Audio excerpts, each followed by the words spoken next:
BJP ने अफजाल अंसारी को दे दिया है बहुत बड़ा गिफ्ट। मुख्तार अंसारी के जनाजे में जिस दिन लाखों लोगों की भीड़ शामिल हुई, उसी दिन भारतीय जनता पार्टी हिल गई थी। अब की बार 400 पार नहीं, अब की बार 399 पार। यूपी में मिशन 80 नहीं, यूपी में मिशन 79। दोस्तों, आप ये सोच रहे होंगे कि भारतीय जनता पार्टी के इस नारे को हम क्यों बदल रहे हैं, तो इसको हम नहीं बदल रहे हैं दोस्तों। भारतीय जनता पार्टी से जुड़े हुए लोग ही इस पूरे के पूरे नारे को बदल रहे हैं। हम इसका सबूत भी देंगे आपको और क्यों बदल रहे हैं। दोस्तों, हम बात कर रहे हैं उत्तर प्रदेश की बहुचर्चित गाजीपुर लोकसभा सीट की।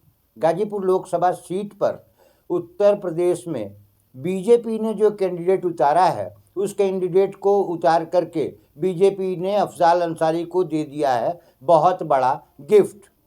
आप यूं कहिए कि भारतीय जनता पार्टी ने ऐसा उम्मीदवार उतार दिया है कि लोगों के जबान पर यह बहुत बड़ी चर्चा का विषय हो गया है कि कहीं ना कहीं भारतीय जनता पार्टी ने एक सीट गिफ्ट कर दी है अफजाल अंसारी को, या फिर कह दीजिए इंडिया गठबंधन को। बात कहाँ से शुरू होती है दोस्तों? बात यहाँ से शुरू होती है। यहाँ पे टाइमिंग का भी थोड़ा सा मजा देखिएगा। टाइमिंग ये हुई कि जैसे ही मुख्तार अंसारी के बेटे घर आते हैं अपने पिता के कब्र पर फातिहा पढ़ने के लिए, वैसे ही भारतीय जनता पार्टी उतारती है अपना कैंडिडेट। अभी लोग फातिहा वाले मामले में जो है न्यूज़ देख रहे थे, तब तक पता चलता है कि भारतीय जनता पार्टी ने उत्तर प्रदेश के गाजीपुर से लोकसभा का उम्मीदवार भी उतार दिया है। और उस नाम को सुनकर के सारे लोग चौंक गए, और चौंक इसलिए गए क्योंकि अमर उजाला ने स्पष्ट लिखा हुआ है कि खुद उम्मीदवार को नहीं पता था कि मुझे जो है वो पार्टी ने टिकट दिया है। अब आप खुद सोच सकते हैं दोस्तों कि वो कौन सा उम्मीदवार होगा। ये बात अभी तक आपको पता चल गई होगी, लेकिन फिर से हम बता दें आपको कि पारसनाथ राय जी को गाजीपुर लोकसभा सीट से टिकट दे दिया गया है। पारसनाथ राय का नाम सामने आते ही बहुत ज़्यादा चर्चा होने लगी। ये पारसनाथ राय है कौन? पारसनाथ राय को गाजीपुर में जानते कितने लोग हैं? ये पारसनाथ करते क्या हैं? ये पारसनाथ आज तक कहीं नहीं थे, ये पारसनाथ आज कहाँ से आ गए? खुद पारसनाथ का बयान भी आया है मीडिया सूत्रों में। उन्होंने बयान दिया है कि जब मैं कॉलेज में क्लास में पढ़ा रहा था, तब मुझे सूचना मिली कि आपके पास फ़ोन आया हुआ है। तो मुझे फ़ोन पर जानकारी मिली कि आपको भारतीय जनता पार्टी से कैंडिडेट उतारा गया है गाजीपुर में। तो मुझे विश्वास नहीं हुआ, मैंने तुरंत अध्यक्ष जी को फ़ोन करके बात की, तब जाकर के कन्फर्म हुआ कि हाँ, आप वही हैं जिनको टिकट दिया गया है। अब इनको टिकट क्यों दिया गया है दोस्तों, हम आपको पूरी कहानी बताते चलते हैं। और कहानी ये है कि मनोज सिन्हा जी, जो कि बड़े कद्दावर नेता हुआ करते थे, आजकल जम्मू कश्मीर के राज्यपाल हैं, आप बहुत अच्छे से जानते हैं। तो मनोज सिन्हा जी के बहुत गहरे मित्रों में से एक हैं पारसनाथ राय। पारसनाथ राय बीएचयू में इनके साथ पढ़े लिखे हैं, मनोज सिन्हा जी के साथ पढ़े हैं, और वहीं से इनका परिचय हुआ है और वहीं से इनकी दोस्ती प्रगाढ़ हुई है। हम आपको बताते चलें कि गाजीपुर में इनके 3-4 विद्यालय हैं, जिसमें से इंटर कॉलेज भी है और डिग्री कॉलेज भी है, जो इन्होंने महामना पंडित मदन मोहन मालवीय के नाम पर अपने सारे शिक्षण संस्थानों का नाम रखा है। एक कुशल प्रबंधक हैं और इनकी लोकप्रियता बस इतनी है कि ये संघ से जुड़े हुए व्यक्ति रहे हैं। 1984 से लगा करके 1990 तक ये संघ के कार्यकर्ता रहे हैं, संघ के सह प्रचारक भी रहे हैं। बाकी भारतीय जनता पार्टी के लिए इन्होंने आज तक कोई काम नहीं किया है। ये बात खुद पारसनाथ राय ने मीडिया सूत्रों पर बताई। अब दोस्तों, आपको बताते चलें कि क्या मजबूरी रही होगी भारतीय जनता पार्टी की। क्या वो नाराज़ नहीं करना चाहते थे मनोज सिन्हा जी को, या जो भी रहा हो, लेकिन कहीं ना कहीं मनोज सिन्हा जी के ही दबाव में यहाँ से टिकट दे करके और बुरी तरीके से फंस गई है भारतीय जनता पार्टी। अब आप कहेंगे कि आप कैसे कह सकते हैं कि फंस गई है? हम आपको पूरा का पूरा जाति समीकरण बता रहे हैं दोस्तों। जाति समीकरण जब आप सुनेंगे, क्योंकि आपको अच्छे से मालूम है कि पूरे उत्तर प्रदेश में जाति समीकरण पर ही कैंडिडेट खड़े किए जाते हैं, और जाति समीकरण की वजह से ही हार और जीत का परिणाम भी सामने आता है। गाजीपुर लोकसभा क्षेत्र का जो परिसीमन हुआ था 2009 से पहले, उस समय की मैं स्थिति आपको बताता हूँ। 2009 से पहले गाजीपुर में भूमिहारों की संख्या अच्छी खासी थी। तो जितने भी भूमिहार खड़े होते थे, वो चुनाव जो है वो बेहिचक जीत जाते थे। लेकिन नए परिसीमन के बाद, यानी कि जब बलिया लोकसभा का कुछ क्षेत्र गाजीपुर में आ गया, जहूराबाद है आपका, यूसुफपुर, मोहम्मदाबाद है, तो इस तरीके के क्षेत्र आने के बाद वहाँ पर जो है ये संख्या बहुत तेजी से घटी। भूमिहार जितने भी वोटर थे, ये लगभग 1,20,000 के आसपास भूमिहार वोटर उठ करके चले गए बलिया में।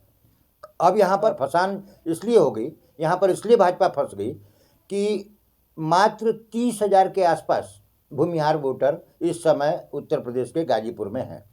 अब 30,000 वोटरों के सहारे इस तरीके का बेतुका निर्णय कि किसी भी व्यक्ति को टिकट दे देना अपने आप में बहुत सारे लोगों को हजम नहीं हो रहा है। अभी आज सवेरे सवेरे अफजाल अंसारी से कुछ मीडिया वालों ने पूछा कि सर आप ये बताइए कि अब तो भारतीय जनता पार्टी का कैंडिडेट आ गया है, क्या कहेंगे उनके बारे में। बोले भाई, बीजेपी का जो है काम ही है चौंका देना, और बीजेपी हमेशा चौंकाने वाले काम करती है, और यदि बीजेपी ने उनको टिकट दिया है तो कुछ सोच समझ के दिया होगा। हालांकि बेचारे उस कैंडिडेट को खुद ही नहीं मालूम है कि मुझे इस पर टिकट दिया गया है।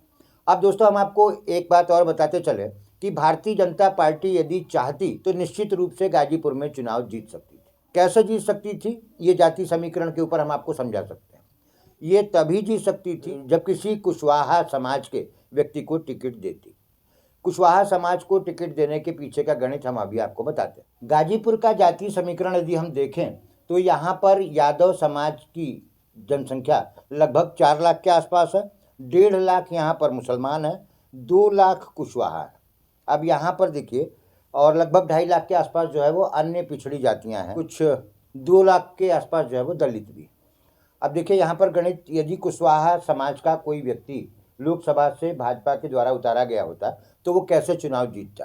यहाँ पर 2 लाख कुशवाहा वोटर्स थे, प्लस कुशवाहा वोटर्स जब वोट करते तो भले यादवों का वोट नहीं मिलता जिनकी संख्या 4 लाख के आसपास है, लेकिन अन्य ओबीसी जातियाँ भी इनके साथ जुड़ती हैं, और बाकी के राजपूत हैं, ब्राह्मण हैं, भूमिहार हैं, या इस तरीके की कायस्थ हैं, या और छोटी मोटी संख्या में रहने वाले अन्य जातियों का सपोर्ट भारतीय जनता पार्टी के नाम पर उसको मिल जाता, तो निश्चित रूप से गाजीपुर में भारतीय जनता पार्टी का कैंडिडेट जीत जाता। अब यहाँ पर देखिए कारण क्या थे, कारणों पर बहुत ज़्यादा ध्यान देना पड़ेगा हमें। क्या कारण थे कि इस तरीके की परिस्थितियाँ निर्मित हुई। पहला कारण हम आपको बता दें दोस्तों कि पहला कारण था मुख्तार अंसारी के जनाजे में शामिल लाखों लोगों की भीड़। मुख्तार अंसारी के जनाजे में जिस दिन लाखों लोगों की भीड़ शामिल हुई, उसी दिन भारतीय जनता पार्टी हिल गई थी कि कहीं ना कहीं अफजाल को हरा देना अब बहुत मुश्किल हो जाएगा। और ये बात भले आप माने न माने, लेकिन हम दावे से कह सकते हैं क्योंकि हमने ग्राउंड जीरो से वो भीड़ देखी। दूसरा सबसे बड़ा कारण ये था कि अखिलेश यादव ने आकर के और पूरी राजनीतिक सरगर्मी और बढ़ा दी, और कहीं ना कहीं उनको अखिलेश यादव के द्वारा भी मसीहा ही बता दिया गया। तीसरा सबसे बड़ा कारण ये था कि भारतीय जनता पार्टी के सहयोगी दल के रूप में ओम प्रकाश राजभर जी ने भी उनको मुख्तार अंसारी के आवाज़ से ही मसीहा बता दिया। अब जितने भी एंटी लोग थे भारतीय जनता पार्टी के, उन्होंने कहना चालू कर दिया कि भारतीय जनता पार्टी किस तरीके से उनको माफिया कह सकती है, जब उन्हीं के नेता जो है वो सीधा सीधा कह रहे हैं कि वो गरीबों के मसीहा थे। तो ये इस बात को करने का अवसर सिर्फ और सिर्फ आया है ओम प्रकाश राजभर की तरफ से। और एक बात और बता दूं आपको कि सिर्फ ओम प्रकाश राजभर ही इस भीड़ में आगे नहीं थे। एक और सहयोग है इनके निषाद पार्टी के संजय निषाद जी। संजय निषाद ने भी अभी 2-3 दिन पहले कहा है कि कहीं से भी जो है उनको माफिया कहना उचित नहीं है। तो कहीं ना कहीं भारतीय जनता पार्टी के सहयोगी दलों के बिगड़े बोल, अखिलेश यादव का आना और मुख्तार अंसारी के जनाजे में लाखों लोगों की उपस्थिति ने एक पूरा माहौल बना दिया है। इसलिए भारतीय जनता पार्टी ने और कमज़ोर कैंडिडेट उतार दिया है, या फिर मजबूरी में उन्होंने मनोज सिन्हा के कहने पर पारसनाथ राय को टिकट दिया है। दोस्तों, हमारी ये छोटी सी रिपोर्ट कैसे लगी आपको हमें कमेंट जरूर करिएगा और बताइएगा कि गाजीपुर में क्या होने वाला है।